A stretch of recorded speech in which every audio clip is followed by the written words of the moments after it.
Bom, a segunda vitória foi a greve de ontem. É uma vitória incontestável. A burguesia está chorando nos jornais aí, né?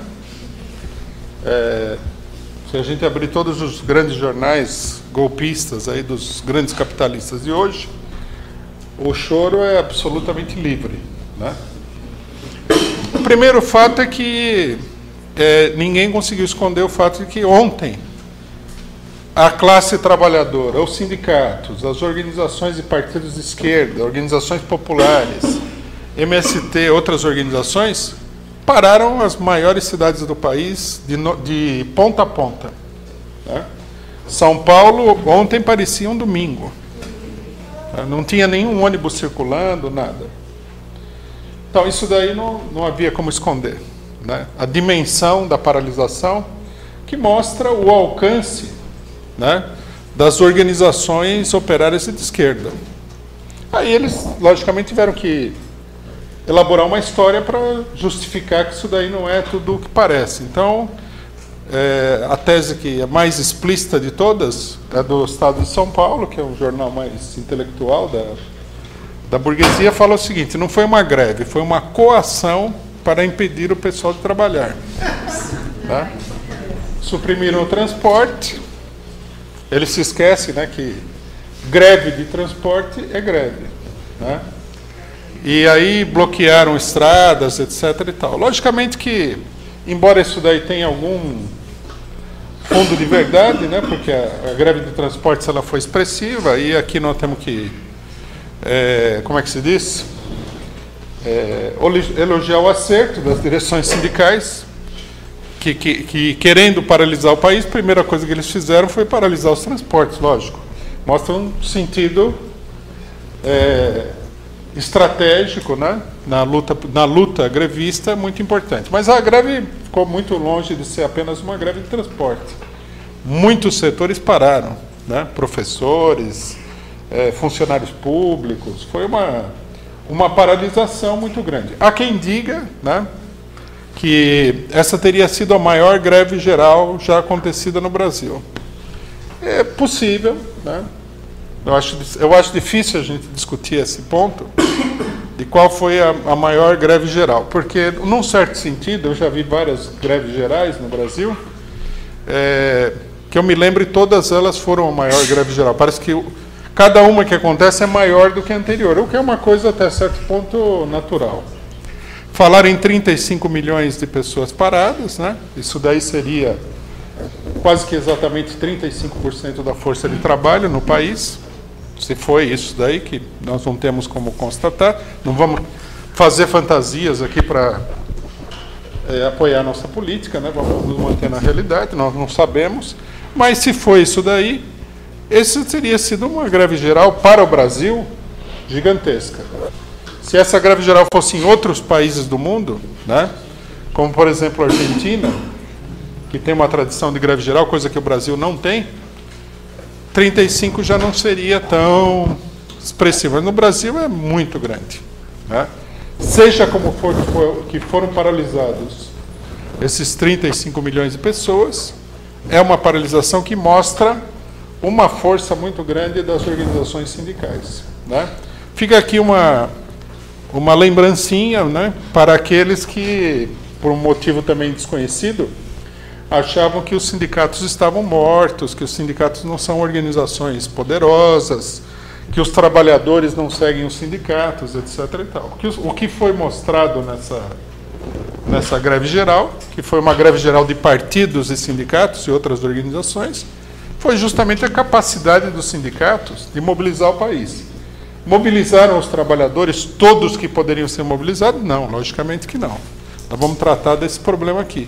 Mas que eles deram uma demonstração de força acima de qualquer outro tipo de organização que existe no país, isso é incontestável. E colocou o governo contra a parede e criou uma situação delicada. Não tanto do ponto de vista da aprovação das reformas, que se desenvolve por meio das crises no Congresso Nacional, mas do ponto de vista da continuidade do governo golpista do golpe. E da continuidade também do projeto político, do plano, do programa político geral da direita nacional com essas reformas. Quer dizer, a greve mostrou, acima de tudo, o seguinte: se você achava que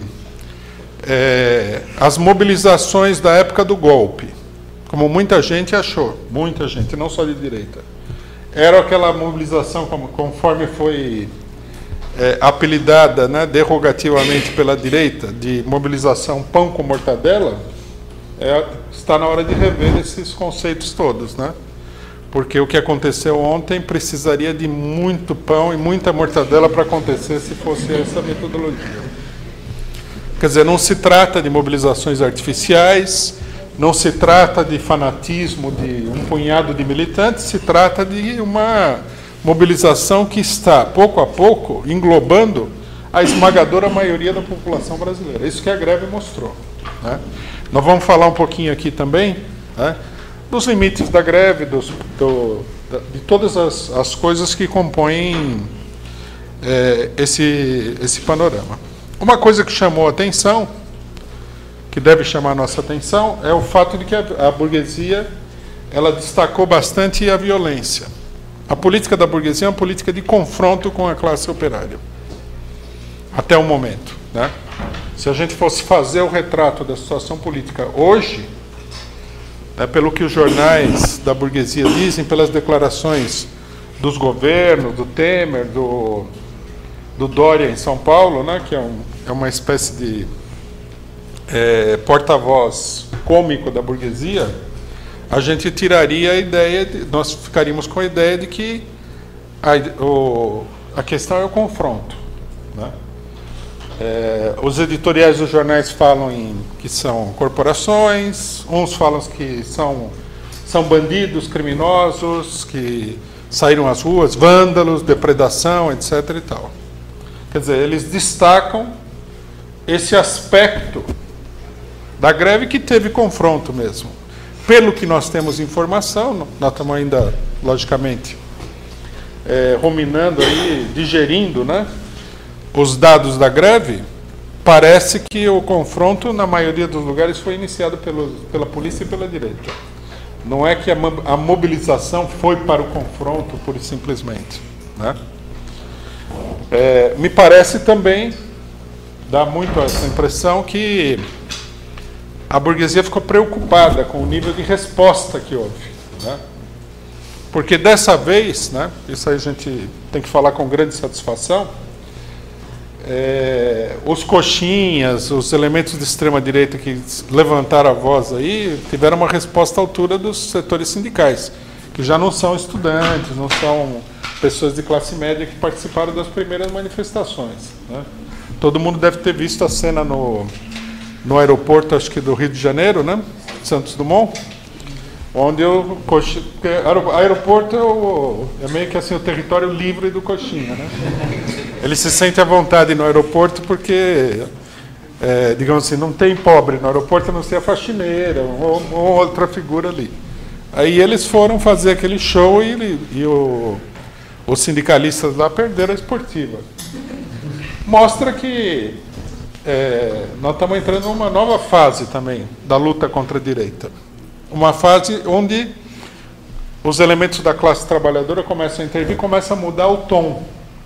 Porque isso é uma coisa que a gente sabe, os trabalhadores não vão aceitar essas tiradas típicas que os coxinhas fizeram na época do impeachment da Dilma. Não vão aceitar. Isso aí eu nunca vi, né? Se tiver manifestação de trabalhadores, o que vai acontecer é que vai ter uma resposta dura dos trabalhadores. Inclusive, um indivíduo aí, ele atropelou um pessoal num piquete, que era um piquete pequenininho. Se ele fizesse isso daí, por exemplo, no ABC, com certeza teria tido morte lá, né? Então, eles estão... Um pouco, o discurso da burguesia de violência também diz respeito a isso daí. Quer dizer, cuidado, né? Eles têm uma posição de confronto, mas eles também chamam a atenção para uma situação de perigo que está se criando no país, com o ingresso massivo da classe operária na luta política, né?